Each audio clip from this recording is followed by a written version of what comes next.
In Ezekiel 38 and 39, we come across the king, and he's the chief prince of Meshech and Tubal.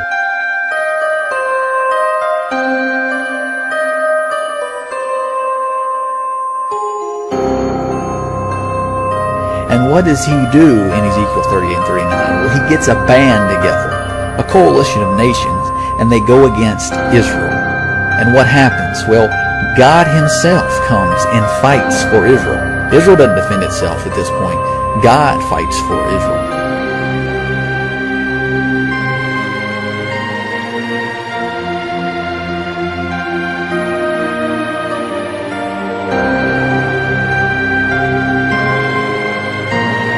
When Muhammad died 14 centuries ago, the Muslim world needed someone to take the Prophet's place. The Caliphate was the leadership of Islam after the death of Muhammad, the Prophet of Islam. The last Caliphate was located here in Istanbul, Turkey.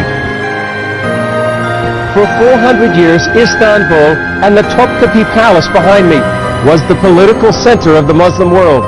From here, the Turkish Sultans ruled the Ottoman Empire as caliphs from 1517 until the empire fell after World War I. But in 1924, the Turkish leader Ataturk abolished the caliphate. Since then, many Muslims dreamed of its return.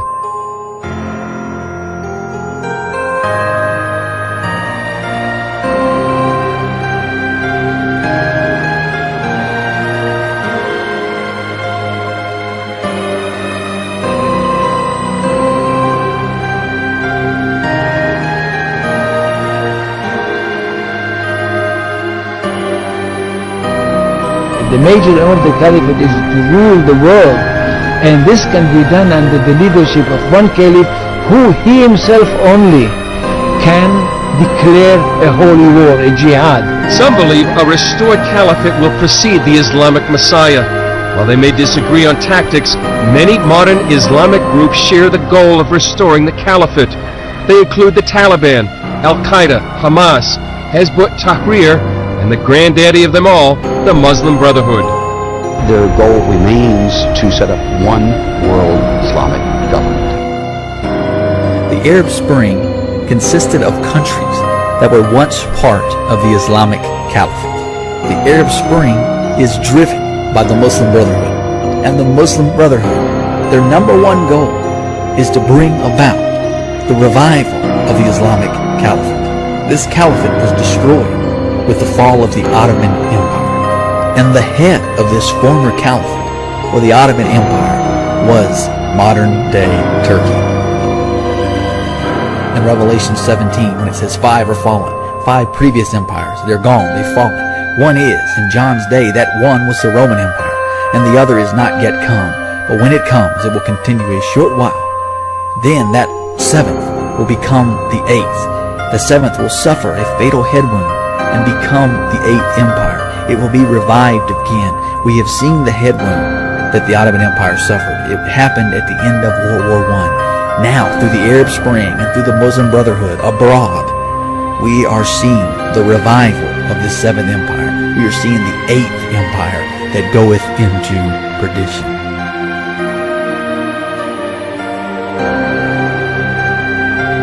Another potential power player who wants to restore the caliphate is Turkish Prime Minister Erdogan. Some are calling it the Turkish Prime Minister's Arab Revolution Tour, and it started with a bang. Thousands gathered at Cairo airport to give Recep Tayyip Erdogan a hero's welcome. Most said they were members of the Muslim Brotherhood. I came to Cairo airport to say welcome to a brave man that we would like to be with Egypt in his war opposite Israel. Against Israel. I think Erdogan clearly sees himself as the founder of the new caliphate, the world Islamic government, with Turkey at its center. Erdogan told Arab foreign ministers it's time to establish a Palestinian state. Now it's the time to have the Palestinian flag in Gaza, and the Palestinian flag should go to the United Nations. Let us hoist the Palestinian flag to the sky, and this should be a symbol of justice and peace in the Middle East.